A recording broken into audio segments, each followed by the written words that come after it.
Hi అండి, welcome back to my channel. ఈరోజు మన వీడియోలో అల్లం పచ్చడి ఎలా తయారు చేసుకుందామో చూసేద్దామా.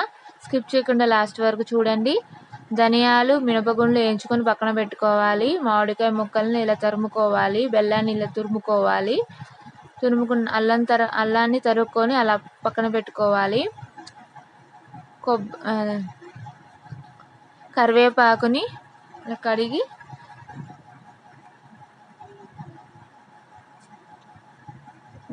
కళాయిలో నూనె వేసుకొని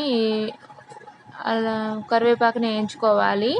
1 కప్పు అల్లం ముక్కలు అయితే 5 కప్పుల మామిడికాయ ముక్కలు ఇలా మిక్సీ పట్టుకోవాలి. ధనియాలు, మినపగుండ్లు, తర్వాత మామిడికాయ ముక్కల్ని ఇలా మిక్సీ పట్టుకోవాలి. పట్టుకున్న మిశ్రమాన్ని ఇలా సపరేట్ చేసేసుకోవాలి.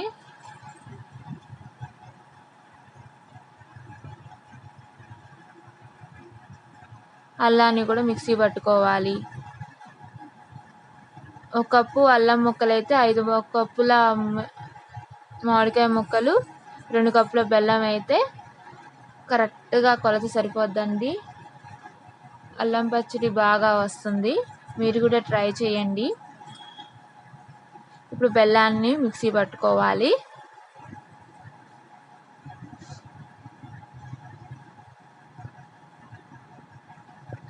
అన్నీ ఇలా కలుపుకోవాలండి.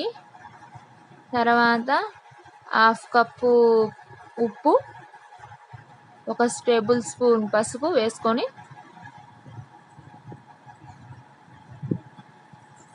అలానే కారం కూడా 1/2 కప్పు వేసుకొని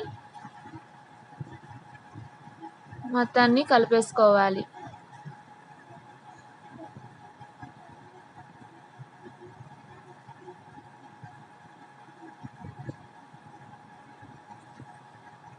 మొత్తాన్ని ఇలా మంచిగా అన్నీ కలిసేటట్టు కలుపుకోవాలండి. తర్వాత తాలింపు వేసుకోవాలి.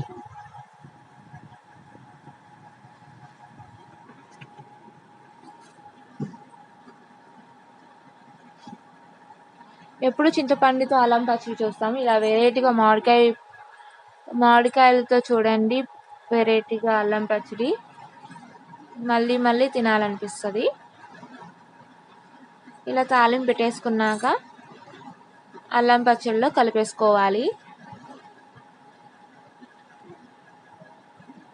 ఇది దోసకైనా చపాతీలోకైనా బాగుంటుంది. ఈ వీడియో నచ్చితే లైక్ చేయండి, షేర్ చేయండి, సబ్స్క్రైబ్ చేయండి ఫ్రెండ్స్. Bye bye.